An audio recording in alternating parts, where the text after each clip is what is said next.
protoss really has a chance to mass up. Yeah, I think even after losing that expansion to that one probe before he was able to build it, he still shouldn't go and build his second expansion where he did. Just because of these positions. I think it would have been better if he sent the drone out somewhere else to build an expansion.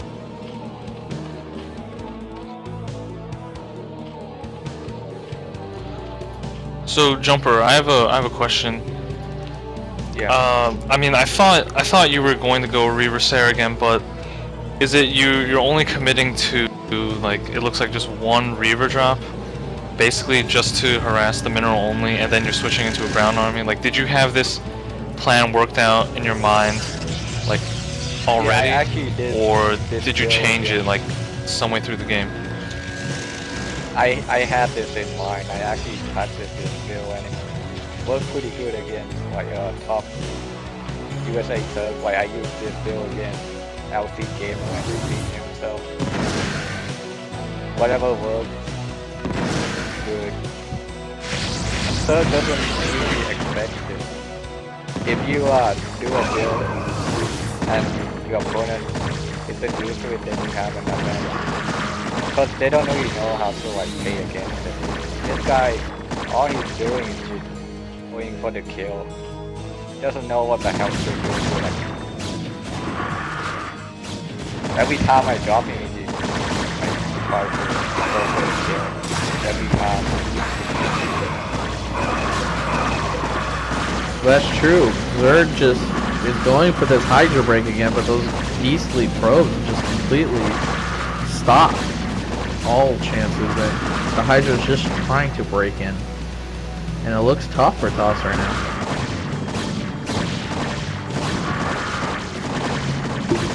Yeah, definitely. But if he can hold off till that Reaver gets out, that Reaver can cause a lot of damage to those Hydralisks. So we're gonna have to see how Jumper handles those Hydralisks and if he can micro very well. Which last game he proved to micro very well. So we'll have to see how he handles it this game. The Reaver is out. Pretty tight spot.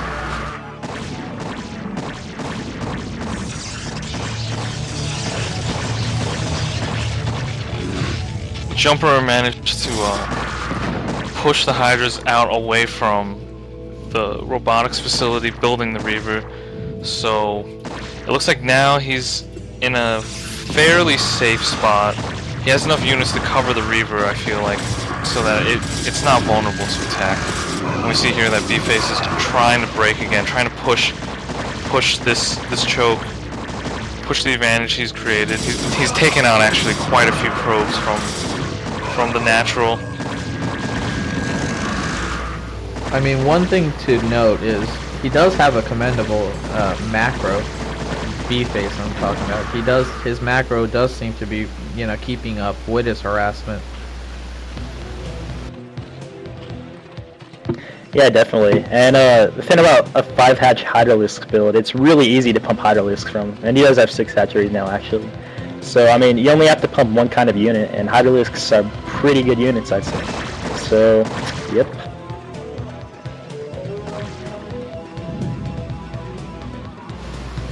So Jumper, I have one question.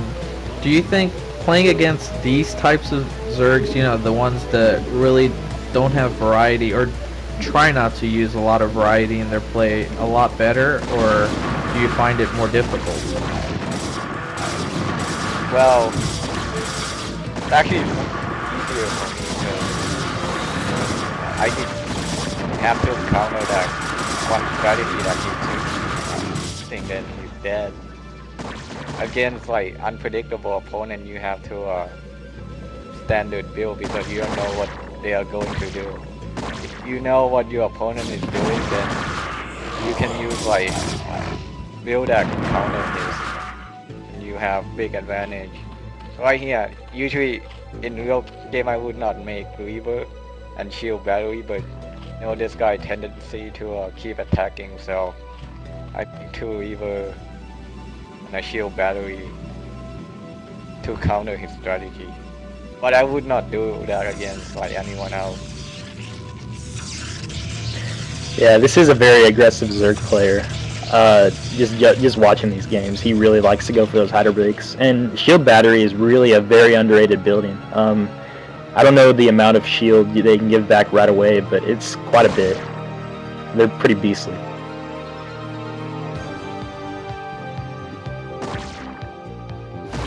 Two DTs came out of the Protoss expansion. They're trying to go into two separate expansions to try to split units' forces. This is extremely well. I mean, if the Protoss has nice multitasking, then it could wreak havoc.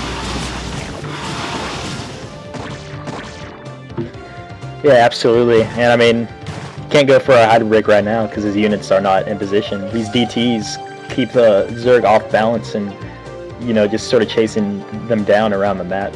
Meanwhile, the Protoss is able to mass up inside of his base, get more High Templar for Storm, and that Storm's going to be really powerful against this pure Hydra army. And Toss really doesn't even need to push out. I mean, he has that base in his, he has the mineral only in his back, and he has more than enough gas. So I mean, he's not in a hurry to get out.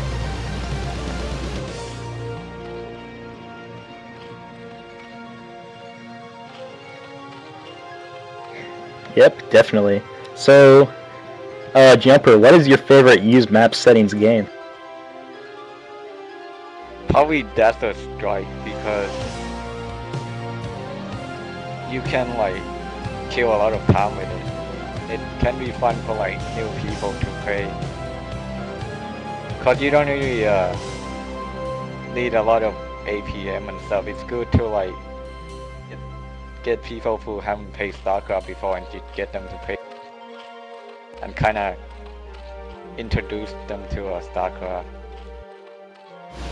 So Zerg did try to go for the Protoss natural with some Mutalisk, a handful of Mutalisk, but it was completely denied by Archon. I mean, Mutalisk late game is a pretty good build because of the ability to snipe High Templars from any unit composition, while, you know, the normal ground units completely wreak havoc. And Jumper is sending a shuttle straight to the expansion, but was sniped by two loose skirmishes. Yeah, those mutas in the mid game are quite annoying when the Zerg does a transition into them, because they pick off High Templar quite easily. And if you have no High Templar and you're engaged in a huge Hydralisk army, it's pretty hard to win unless you just completely out macro him. But we do see Jumper is moving out right now, and he does have that Storm. He's got plenty of Dragoons, so those Mutalisks aren't going to be that big of a deal. But we'll have to see how good his Storms are and how good he handles this. There come the Mutalisks to snipe the High Templars. One Storm went off. It was an excellent Storm. The second one lowered the health of all. Oh my god. The third Storm just took out everything. Yeah, this Zerg is like recklessly aggressive. I don't know why he decided to commit to killing that High Templar with all those Dragoons around and like half-health Mutalisks. He might be thinking that if he's not this aggressive, that Toss will just be able to get a strong foothold and be able to come back into the game. But he should understand at this point that Toss has secured all three of his expansions. He's going to have a steady unit count, so Zerg should really start thinking about, you know, the future, thinking about a higher tech or defense or such. Yeah, I mean, the thing is though, he hasn't really expanded. I mean, he took that fourth base, but he's been so aggressive with his units and whatnot. He hasn't had the time to expand and tech up. The fiber tech would be really nice about right now, but he's just not there. Yeah, I haven't seen him use Hive Tech at all in either of these two games, which I think would be good, especially like right now dealing with such a mixed force from the Protoss. It's really hard to handle without like Ultralisks or Defilers and the like. Also, Yeah, I'd like to note that. Oh, go ahead. Yeah, I'd like to note that when the Zergs switched to Mutalisks, I think I like the switch a lot from the Zerg, but the problem was that the DT that Jumper sent out earlier actually spotted the Mutalisk transition